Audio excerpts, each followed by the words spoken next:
I am adding Pritesh to the list. Let's do this. Here we go. Yeah. Finally. What's up? How are you, man? How's it going? Good. How are you? Can you see me? Can you hear me? All good? Yes. Yes, I can. Awesome. My friend. What's going on? Nothing, man. What about you? I'm good. We have some people joining. Let's see. Yeah, I can see there are quite a few people here. Yeah, amazing. Do you want to play something? Do you want to play something for us or something? Yeah, here's an 𝐸 chord.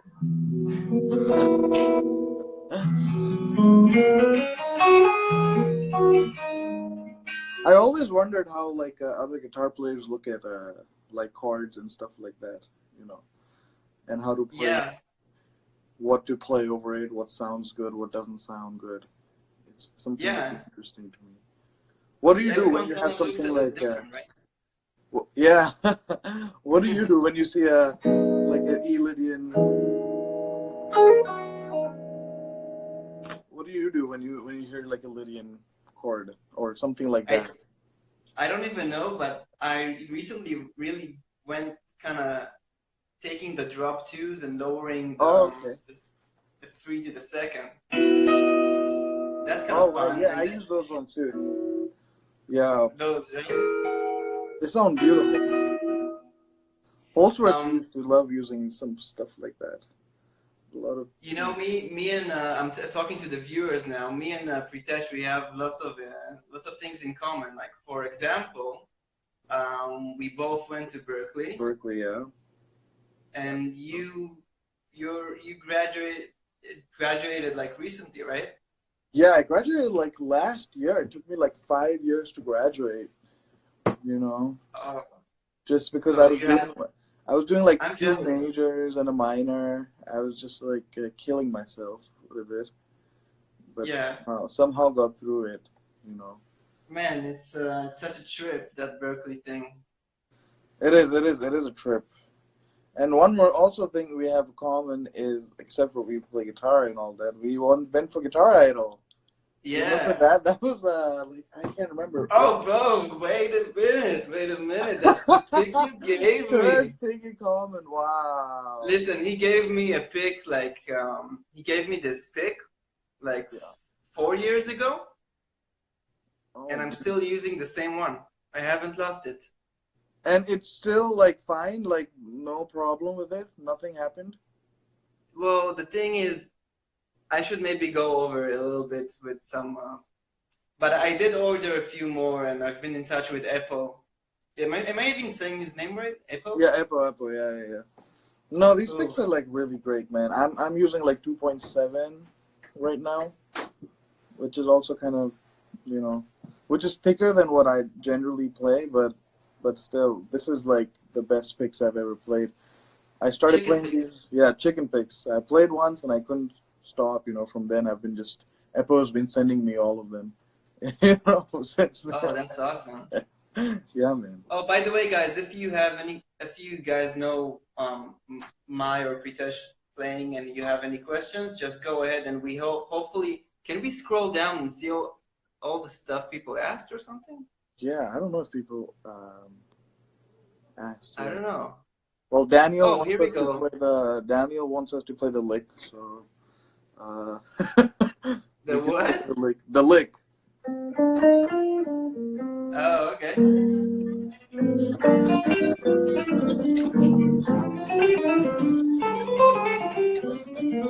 Yeah, people love that gag, right? Yeah. Okay, so we talked about what we have in common, and we're kind of warming up into the session. It's gonna be around 25 minutes, guys. So don't worry. If you can stand 25 minutes with us, that's amazing, and we hope this will be valuable to you guys. You know, because everyone has time these days. Yeah, everyone is stuck at home now, so. Yeah, the situation is really challenging. Yeah. Oh, there's one question. What is the exercise for simple phrasing? Do you wanna answer that? I'm kind of curious what you think about it. Well, I'll answer, and then I want to hear your what's your opinion? Sure, yeah. What is the exercise for simple phrasing? Well, okay. To start kind of playing simple, it depends. You're either playing on chord changes or you're playing on a static chord. Eitherwise, there's tension and release. Even if the chords are not changing, Nice. you can create tension in your playing. So let's say you have, I don't know, even simple phrasing. Well, I guess maybe let's see it in like a very kind of minor kind of sound, you know? So you have the chord tones. What's his name? I'm answering. I'm talking to someone. I don't know. Manish. Manish. So, yeah, so, you know, you can create tension around the triad areas, and that can be kind of simple, and you can just start having those melodies in your ears. From there, it keeps growing, but basically,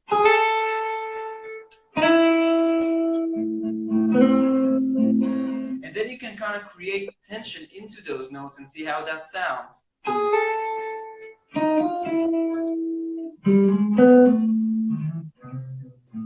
Right, and obviously you have these triads all over the guitar.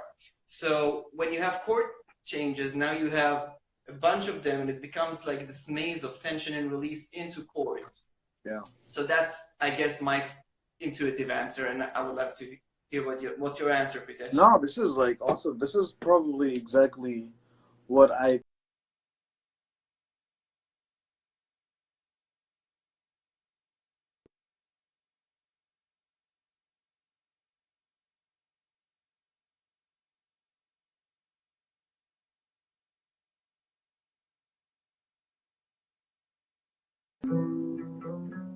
I'm here. Sorry. Okay, cool. When someone calls me, for some reason it hangs out. Oh, Wait a second. Wait a second.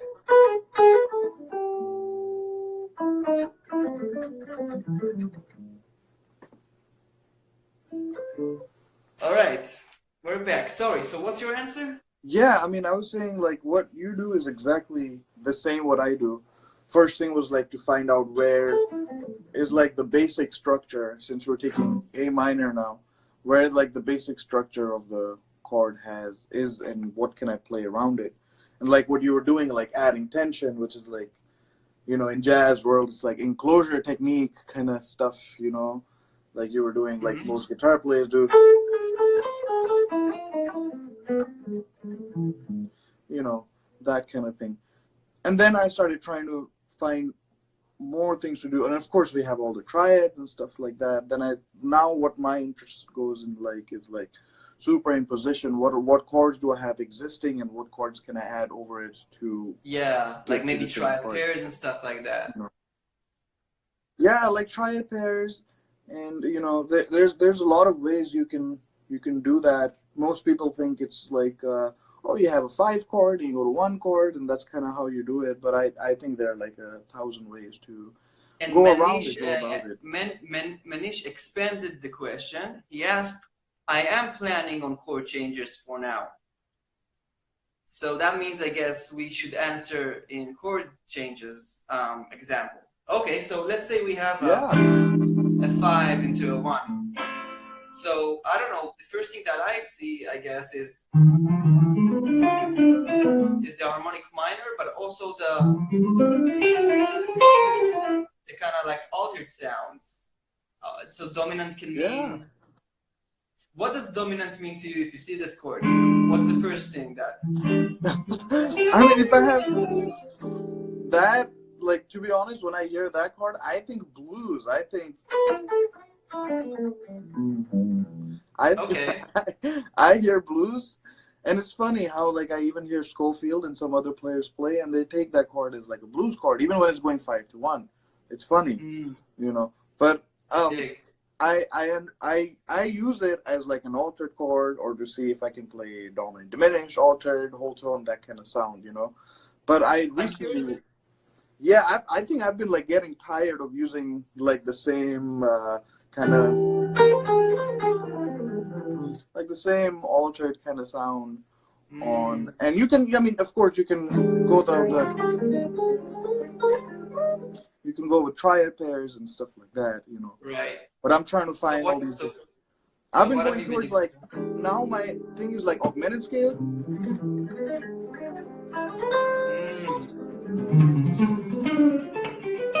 Or maybe like. Yeah, but now like using chords within augmented. You know. Is that like with a major 7 or something? Yeah, so it's like major triad with.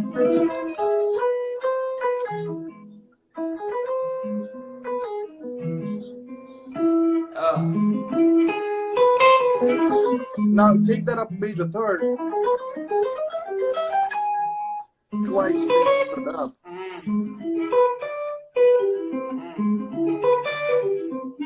I guess. Yeah, and like. Is that like the augmented scale or something? Yeah, this is the augmented scale. So if I'm E7, I can play like C major, E major, and A flat major. So like kind of like. So if I have like the chord that we were playing.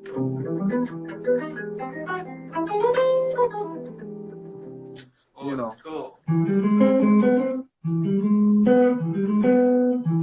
For example, yeah, I guess. And you hear all these guitar players doing all this Messiaen. This is like Messiaen kind of stuff, you know. Yeah. You know what I do? A lot of the time, and I'm not proud of it at all.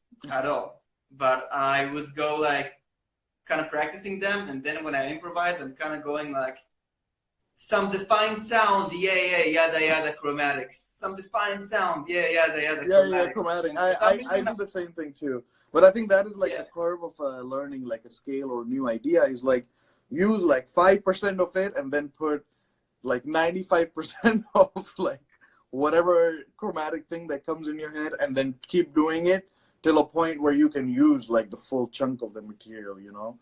Our brains are, you know, you sometimes you'd see all these players playing all this hip, cool stuff, but actually they're like just trying to make sense of all the information they have, you know. For sure, yeah. So I guess like a good advice would be really practice on one chord or maybe two. Yeah. Express yourself on them, and then when you put something like that has more chords and more tension and release areas, try and maintain the same kind of authenticity of flow within that bigger. Because otherwise, what's the point? Like, who cares if it's like 1,000 chords and you can't sing your groove? Sing your ideas, exactly. Yeah. I mean, the point here is like to get fluently what you have in your mind onto your instrument, and the way that happens is through like practice, train ears. You know, like what you can hear, you can play, kind of thing happening. Oh, I think I'm. Oh, well, now you can see my speakers, which that was like a commercial right now for the that was like speakers of the owners. Oh, that's funny, man. But yeah, I mean, even for Manish, I mean, going back, like chord changes is also like the way I teach my students is also like to kind of unlock like a tune. Like you take something easy and you try and, you know, do like the way like. I don't like this, but like this is what jazz world kind of makes you do is like, you know, you have autumn leaves, you kind of try and play a third of each chord.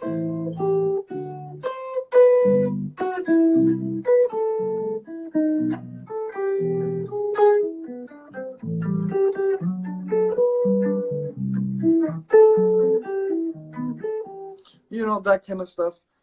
And I teach this to like all my like, you know, teachers or all my students that I have, you know, try and play it just with the third. Now just try and get the fifth. Sure. You know, absolutely. That's a really, if Manish is still hearing, that's a great point.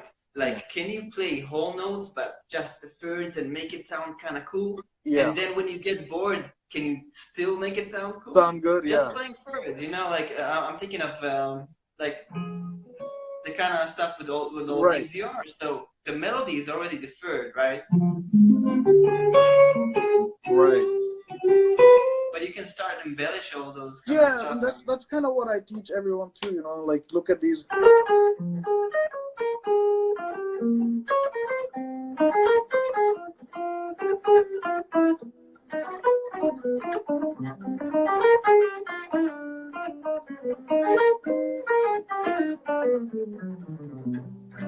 you know, back to the third.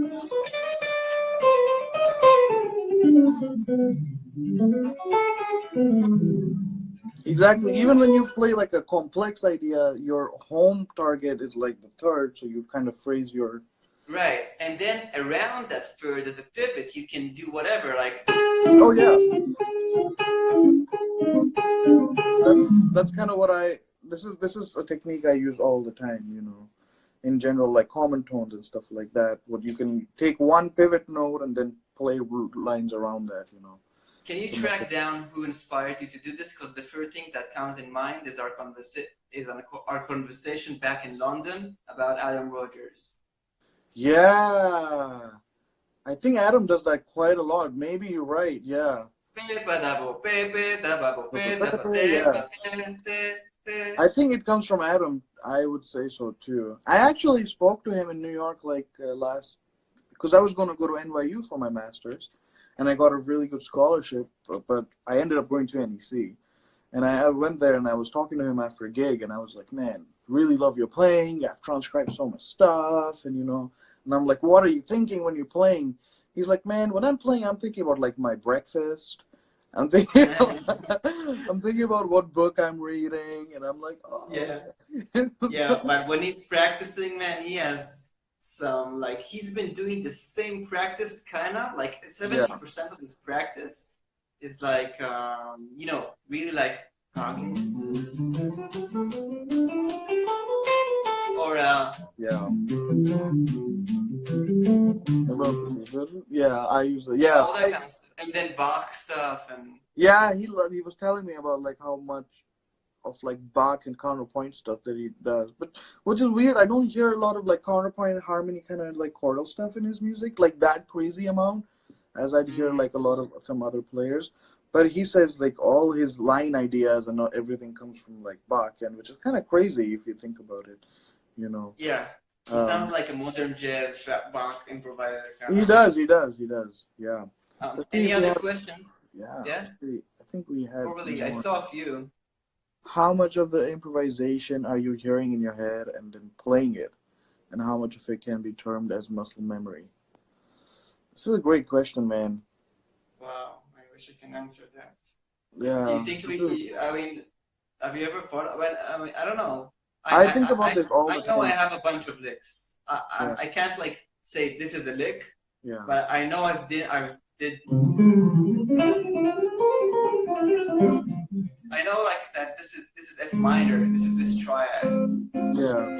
And I've played this probably tons of times, but so I think to be honest, I think it's when it's usually like muscle memory, but when I'm in the zone and the zone kicks in, I'm like, yeah, it's the placement and decision making. But I think about this a lot, man, and I'm like, you know, when I started playing jazz and stuff, and I'd start playing at gigs, I'd show up and then the tune would start, and I would just like vomit all my licks, you know. This is like something like I think every jazz improviser at some point in their life started with this, because they sit at home, learn all these lines and ideas, and then you go at a gig and you're like, oh, these are the chords, let's go vomit all of these ideas there, you know, which is horrible, you know. And within the first two choruses you're out of ideas, you don't really know what to do. Now you recycle the same thing over and over, so the listener has no interest in it, you know. Right. So what would you do? Would you play like one note? And well, I've completely tried to like get away from licks and lines, but I can't, because you know that's like kind of what it is. But at least when I start a solo or something, I don't start with a line or lick or an existing idea that I have. You know, I start like, you know, my favorite players are like Brad Mehldau and stuff, and when you see, you know, how they start a solo, it's like 15 choruses of them is just one idea trying to milk something out of it. And that's kind of become more for me like painting a picture rather than taking all the colors I have and putting it on music. Do you think we can take the challenge of putting this backing track I sent you? Yeah. I mean, because people can follow, because it's kind of like just C minor with some tensions, and then C like, and maybe if you feel like you're in the zone, in it, so maybe you can kind of talk through. Yeah. And then people can keep asking stuff. Okay, so try. Let's see. Oh, me first? I don't mind. You talked about the milking idea. I was curious to have that. Oh, sure. Okay. Well, that's a good idea. So everyone, milking an idea. That's what we're talking now. Milking an idea. Can we do it? Can't we? Well, here we have like a C minor backing track, right? So I'm going to try and take one idea and try and see what I can do most with it. Let's try.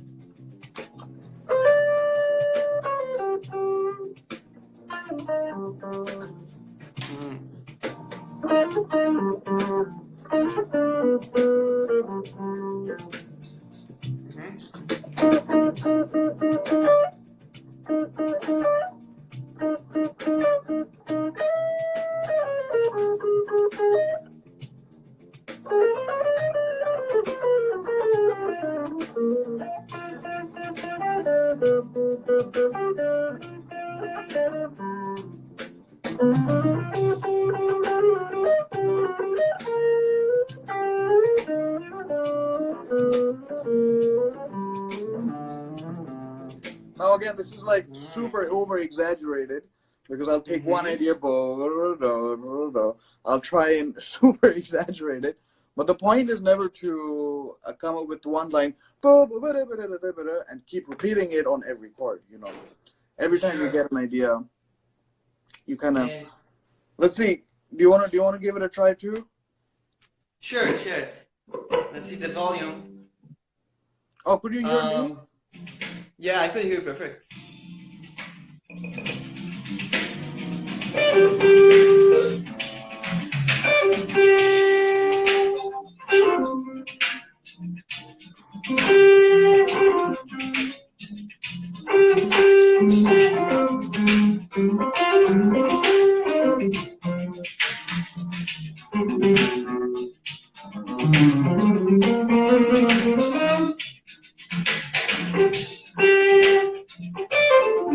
So that's my new idea.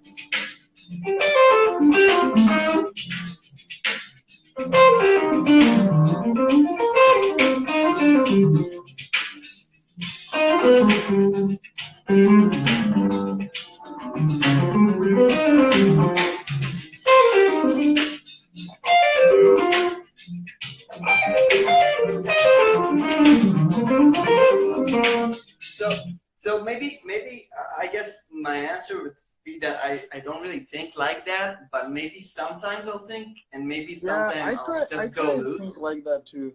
Now, like I'm trying to think. I've been trying to think for over like a year and a half, like more like a piano player, so I have like more comping and stuff involved while I play.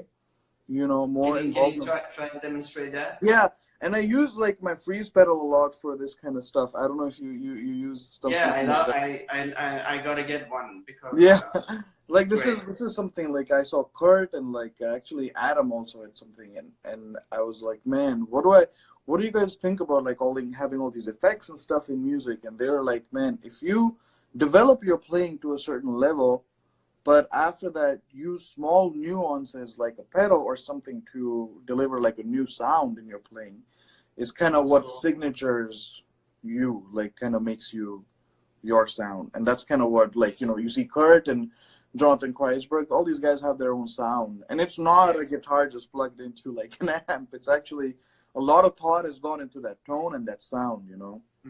So I kind of use it. I'll show you what I mean, like when I try to think like a piano, using like left hand kind of sound. One, so two, like three.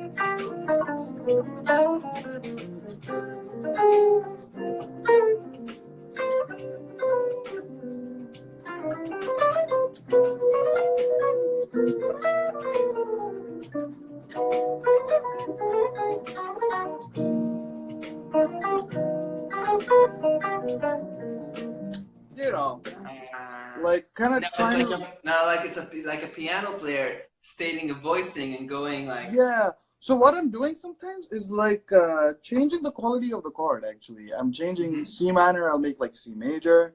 F minor. I'll make F major. You know, instead of playing, it goes like D, or like before it goes to G, I'm trying a newer, like a half step. You know, like how you do E flat, A flat, D. Yes. So I'm kind of playing E flat minor. So I'm trying to find all these different chords that I can play, and then resolving on one, I play like diminished major, so like B triad over C. So it has like an effect, you know, in general, because if I just play the chords the way they are also pretty effective, but changing the quality of the chords gives you this harmonic palette to play over, you know. So this is something I do a lot now. Mitch says, sounding beautiful. And, I What's totally up, agree. Mitch? Oh, I know so many. Probably have some friends from. Oh man, a lot actually. So many of these guys are here, and that's awesome. Would love to hear you guys talk about Ben Monger. Oh man, that guy is scary. Do you know much about? Do you know much? A little bit. I've been in 2 shows back in New York when I used to live there. I don't live there anymore. I don't know if people know, and it was kind of like he is his own world. Man, it's kind of crazy. Like in terms of voicings and stuff that he plays is like ridiculous. This is stuff that I Some players I like. It's too much. It's like wow. How do you even start and understand this guy? Yeah, I feel you. So what do you think about the thing I was talking about? Like, how do you approach this? Like trying to change quality of chords and think more harmonic palette kind of stuff. Do you ever think about this kind of stuff? I sometimes think about it, but I guess I can categorize it into like motive. Like if we're kind of talking about motive development, I guess. So there is the fact that you can repeat something, and there is the fact that you can repeat it but change it, and there's also the fact that you can repeat only a part of a thing you played. So, for example, so maybe repetition, I guess.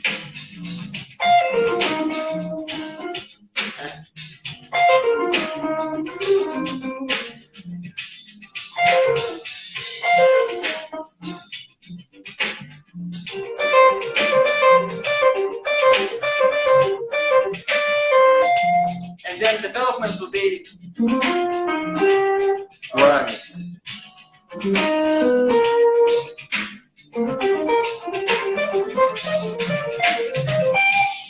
Maybe like kind of taking the idea, but like now making something like making a tail and developing the tail. Maybe thinking about rhythm. Maybe thinking about. No, I agree. This is all great information. This is something that I think about all the time. Nowadays, I think about like what the chords offering, and what can I put over the chords to create a more harmonic palette. You know, it's hard for an instrument like guitar, you know, because we have like, you know, 4 or 5 fingers and like, you know, 6 strings to make that kind of thing happen. And if you're Andre Neri, you also have your nose. Yeah, if you have Andre Neri, then you have like your thumb going on and stuff. You know, I hope. Yeah, but I mean, this is the stuff I think. And even when I'm playing changes, in jazz and stuff, I think of what. Oh, this is a special announcement by Nice. By Nice. Any other question, guys? Yeah. We should do this more often, Pritesh. Yeah, man. This is like so much fun, and there's so much I get to learn from this. Okay, let's see if there are more questions here.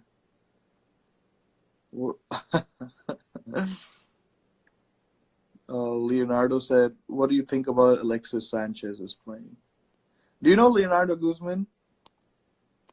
That sounds familiar. Yeah, he's this killing player. I hope he's still online. Wow, I gotta check him out. Yeah. Okay, so there's 6 people, which is great. Oh, 7. Do these 7 people have any questions, or should we call it a day and meet up in the next time, really soon, hopefully this week? Or maybe we should all just improvise something. Yeah, I we can should play all just. something, and then you can play something. I've been working on releasing an album. I mean, it's all ready. It's actually totally ready, even the art. Oh wow. And, oh, we are getting some questions also. Okay, questions. That's good. And I'll just finish that sentence. So I don't know if it's a good time to put it out. Like, I don't know. Why? Because of this mess. Oh yeah, I understand. I mean, you know, the way I think of it is like this mess is like a blessing in disguise, man. After this mess, people are going to be putting out so much music because everyone is together. But I think you should do it. You know, I've been working on this. I recorded this 4 or 5 big band songs, and I'm working on my trio album with like a jazz stuff and all. You know. Yeah. And some of these things are ready with the videos and stuff, but I'm still like, you know, unsure. There's still things I want to change and stuff like that. You know, by the end of the year, I plan to release it. But if you have a finished project, you should go ahead, you know, and world should see what you've been up to. Yeah. I'm really happy with it. It took too much time to complete. Yeah. I will never ever, I hope so, do it again. Like taking 2 years, 2.5 years. I would say maybe the next thing would just be. Anyway, doesn't matter. It's ready, and we have a question. Yeah, we're on it. We're on it, bro. How do you see the modes? Modos.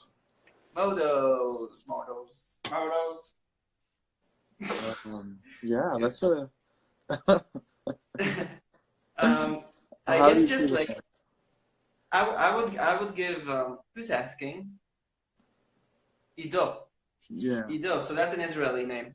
𝐲𝐻. So I'll answer first, I guess. So like let's say you know there's the melodic minor world and there's the major modes world.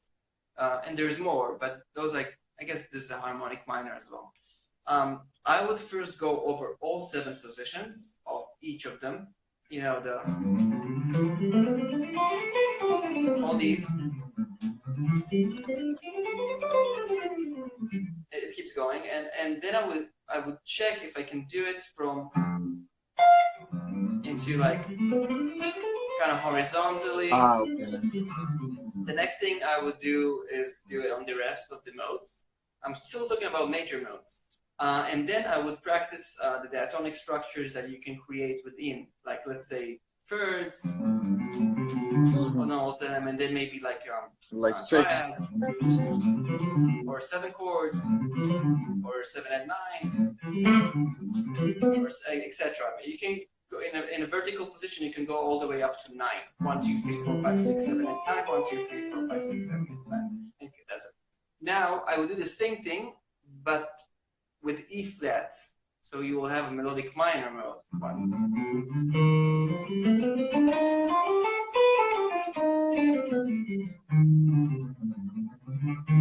And so on, and I will do the same thing. Then I would work on it with using subdivisions, because you never know if you want to play it in triplets, maybe you want to play it in 16 notes. So good luck with that. That's like an entire year of work. And then I would kind of discover the drop 2s that are hidden within each vertical position to associate any chord to a scale. So that's it. Yeah, no, this is like a good year of stuff that you've given out. You know, I just want to add to it. You know, I do all of this actually, and I give all of these exercises to like my students and stuff like that. But there's something that I work a lot with my students is also like hearing the mode and hearing what it sounds like what the purpose of that mode is, how does it function, how it's different from other modes and stuff like that. You know, just a little bit of like theoretical and like kind of the ear sound of it. You know, what that mode is. So when you play that, or when you pull that out, that color or that sound is in your head, or when you compose with it, I like to like put this thing of like practice where there's all these lines and stuff that you practice, but then there's this side of like the ear and what the sound and the purpose of that mode is also, the function of it, where to So use it. in general, whoever asked this question, there's both of these sides are kind of important. Hope that helps. What else? I saw a few. What scales we can use to play changes if there's only one chord? Kind of tension and release. Okay, yeah. I mean, if you have that kind of thing, what do you think? What do you play when you have one chord? Well, I would say minor Dorian, let's say. Right. So I would use, and maybe I can change it to the melodic minor scale. Right. That's kind of the same thing that I would do too. But it's like when I even think about that, like even without playing it, it's what we're actually doing is we're like doing this actually. By playing melodic minor, and we're just imposing like a 5-2-1 sound, Yeah, so you can totally use the 5 chord, so if you're playing on a minor static chord, you can totally use both the 1 chord and whatever fantasies you have about tension on your 5 chord, even if the 5 chord is not played. I guess another thing is the flat 2 major 7. That's cool. Yeah, I use that too. Yeah, and I use like the flat 2 sound more like a pentatonic kind of sound. If I have like a G7 or C minor or something like this going on, I do like a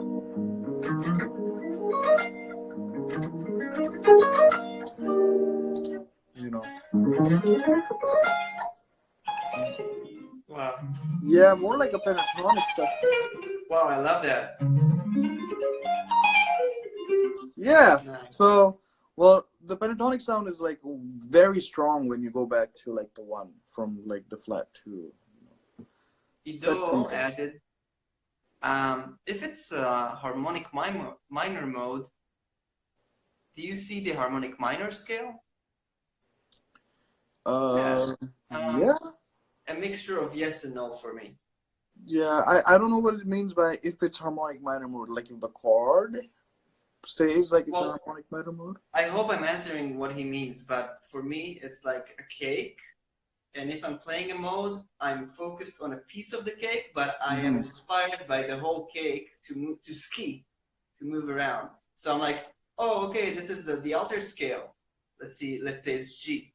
Yeah. And then I kind of move, and I'm like, oh, okay, I want to have more mobility on the neck. So A flat melodic minor. Oh no, it's G again. So that's how I kind of have it in my mind.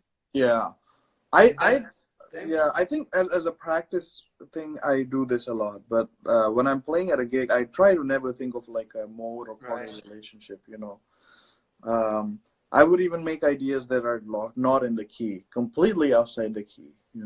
So it's like sometimes whoever's asked this question, or other people that ask something similar, like tension and release doesn't just have to be in chords. It can be in lines. It can be rhythmically. It can be. You can have way too many ways of doing that tension release kind of thing. Even from old classical music to like jazz, it's been used as like so many different options to play this kind of stuff. So it doesn't just have to be. So I don't want like musicians to go out of this, like guitar players especially, and always keep thinking like this chord and only this scale works. This should like you should never limit your thinking in terms of that. Right? What do you think about that? Well, this kind of becomes philosophical to me, because music is kind of like this power of nature that we can't really discover in the 90 years. Hopefully, we got maybe 70, maybe 80, but there's so many amazing talent, and everyone kind of feels it differently. Like one guy can or girl can play something, and then someone plays the same thing, and it's like it feels totally different. And so tension and release, it's not only about the scales and the stuff, but yeah, it's deep. It's a deep subject. It is a deep subject, Yeah. you know. When playing the, if this is what you're thinking about, like if tension release is like maybe just one small aspect of it, you know. There's like so many, but Yeah, I just don't. like I just want. rhythm. Yeah, I just don't want players or guitar players or composers or whatever to think that there's one way. There's a rule book that has one kind of instruction, and you use that. This is like kind of what's wrong with jazz harmony now. You know, it's like you have all these set of rules and you have to abide to them. But I completely understand. You know, for most of my life, I read these rules and followed these rules till a point where I'm like, man, now I need to find something different. You know. What is your improvement wish for the next 2 years in terms of the playing itself? Like, what do you feel you can focus on more these days? Like what I want to focus on these days? Yeah, what do you want? Yeah, I mean, for me, I've actually, honestly, transcribed very less guitar players in my life. Because I find like all guitar players, almost like a large amount of guitar players, think very similarly. Like it's very boxed position, it's very, even though it's like amazing music and stuff like that, you know. Even anyone who's listening to this, go home and like transcribe your favorite saxophone line, and you will struggle to find the fingerings to fit on your instrument, or like a piano, you know. So I've been trying very hard to not think how the instrument wants you to think, you know. Yeah. You know, which is kind of making, you know, and that's why I like players like Kurt and Birelli and stuff like that, because they've done stuff on the guitar where, you know, you wouldn't imagine someone doing it.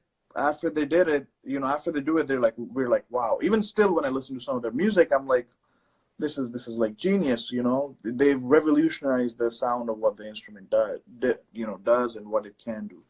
So it's still evolving. Have you been checking any new stuff that you would like to recommend lately? Yeah, I mean, I've been transcribing a lot of Brad Meldau's solos on his Art of Volume, Trio Volume, and it's ridiculous. And the reason when I'm transcribing, I'm not just transcribing the lines, I'm transcribing the chords as well. I play piano also, so I've been transcribing the chords and trying to see what happens. And then you kind of realize that these piano players have like two separate minds of like trying to think of a chord here and trying to think of a line that goes with it or doesn't go with it. How do you do that kind of stuff? You know, we are only like linear thinkers. We only think line and direction. But there's so much aspect that I think we're like completely not thinking about, that all these other players think about, you know. So for next 2 years is kind of trying to think what the instrument doesn't make me think, you know, like transcribing, like try and incorporate left hand of a piano on an instrument. That's you know, absurd, but it, you know, staying curious is a big why. Yeah, I'm glad you said that, man. Staying curious is very important. Yeah. Man, you know, sometimes I can be super curious, and sometimes I'm thinking about other stuff in life, and it's hard to think about scales and I mean, not even scales, music. But then when you come back, it's like breathing fresh air. Yeah. Because the search has some meditative and it does. grounding experience. Absolutely, and I think that's the struggle for musicians, man. Like most players play all these practice, and then they go hear other people playing music, and then they go, "Oh my God, I have so much missing in my playing," and they do this self-reflection moment, and they get depressed about it, and then they go to this process of finding what they think is their sound and practice, and then they come back again, recoup, now ready to play. But this cycle just keeps repeating, and this is how you grow. You know, it's a weird process. The Berkeley experience. Yeah. The Berkeley experience. The Berkeley experience. You I think think we you're have. the best in you think you're the best in your town, and then you come and you suck. I've seen that so many times, man. Okay, let's see. We have more Yeah, questions. let's see. Last. I guess a few last questions. What do you guys play while soloing over blues changes, like whole note scale? Oh, he's recommending. Yeah. What do you think when you play blues?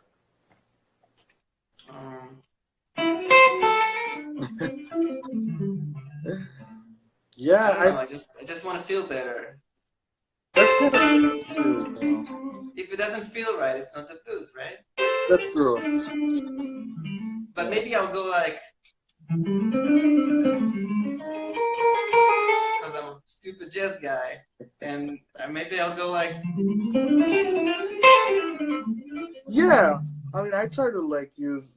So let's try this. Why don't we play like 2 choruses of blues? And this is something I think I recommend all guitar players to do, is like being able to play blues just by yourself, without any accompaniment, just on the instrument, something like let's see if I can try.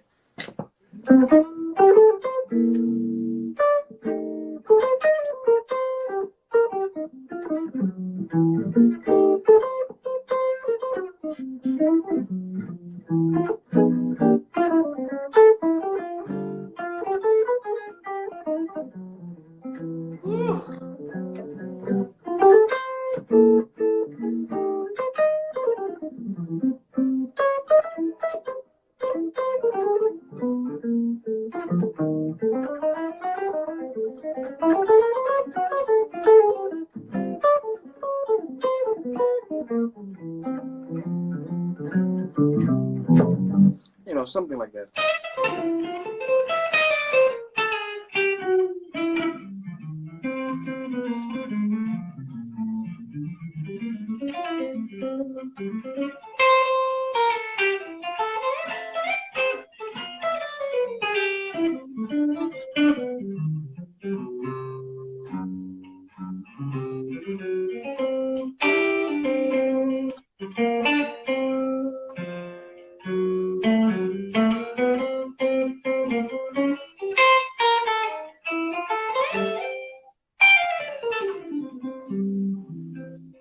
Yeah, man.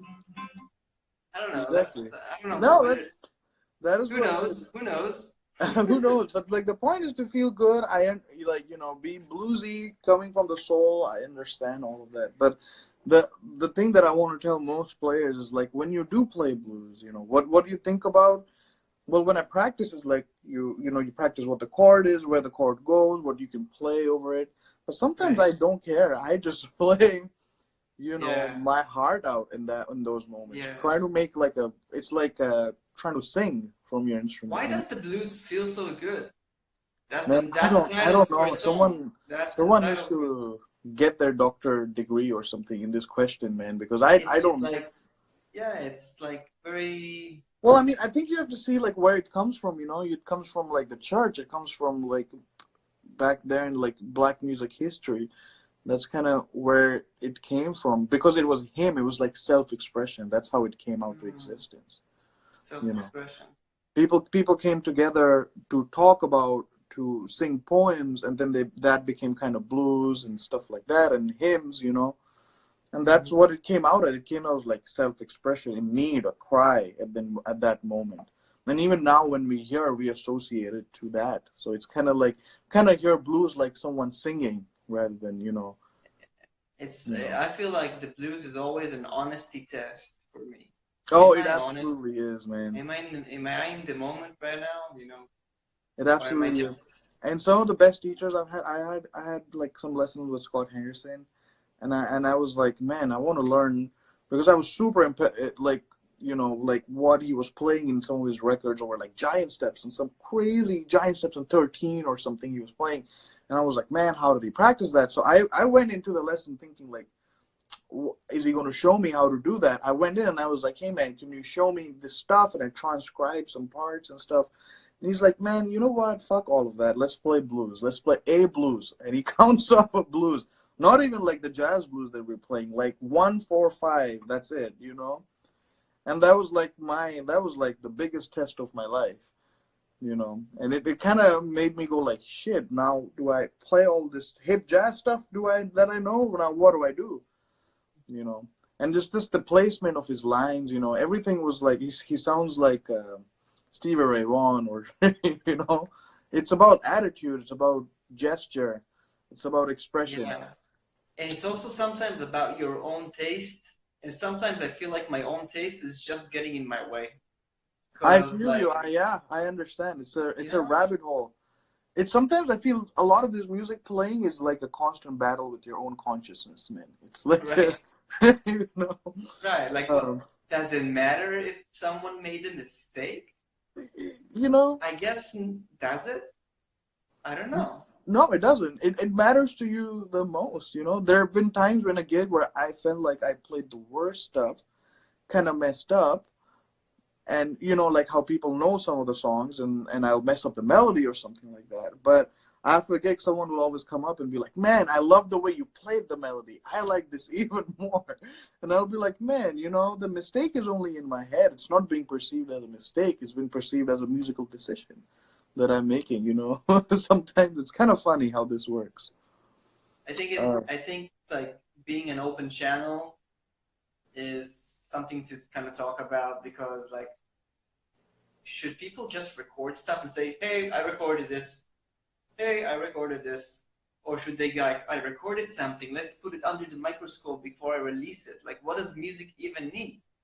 Do people need music that is very fresh and like a guy just kind of going over the world, and he has his own voice and he shares it. And some people don't like it, and some people do like it, and the people who do like it stay with him, and the people who don't move to someone else. I think that's the more organic way to put out music. Yeah. My thought of like when people release music, like you said you were going to release your music. My interest is almost never in the music. It's always in the player now. Like, it's more like, what has your personality and state of mind been for the past year or two? Your music is going to be a reflection of that. Yes. What you sound right now, maybe 10 years down the line, you will not sound like that. And you will because yeah. Also because like the journey that you've had as a human being, you've like, now you have like life, you have kids, maybe, I don't know, I'm just imagining. You have other things in your life that have influenced you and changed your mind of thinking, and you're a different person. So that reflects differently in your music. That's why I kind of love listening to other people's music, especially going back to where they started to where they're now. For me, it's never been about the music. It's always been about the journey of how the music has come to what it has to this point, Wish I could be there, and we could be playing live, but there's no airlines right now, and it's better to stay at home. This was really fun, man, and oh man, same. This is super awesome. This is the best thing musicians can do right now. It's kind of everyone should do it. By the way, if people want to kind of follow you or support you or whatever, any, like, for the few people who are watching. My name is just Pritesh Walia on Instagram, and you can just find me, support and message me, support my music, support Daniel's music. He has a killing band, Square to Check. Am I saying it right? Yeah, Square to Check. Good. That was good. Square. Check. Yeah, Square to Check. This is killing band, and the first time I heard him, it was like ridiculous. Ridiculous music. So we have a question, actually. I'm a lefty, but I'm playing right-handed. But now I decided to switch to tough stuff. My picking hand is not that fluent. Do you want to quickly answer a question, and we can call it? I've never been a lefty, but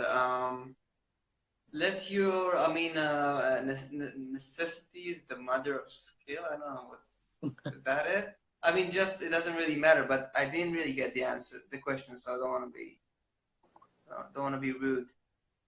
Oh, this special announcement. Sorry, I just keep pressing that instead of the comments.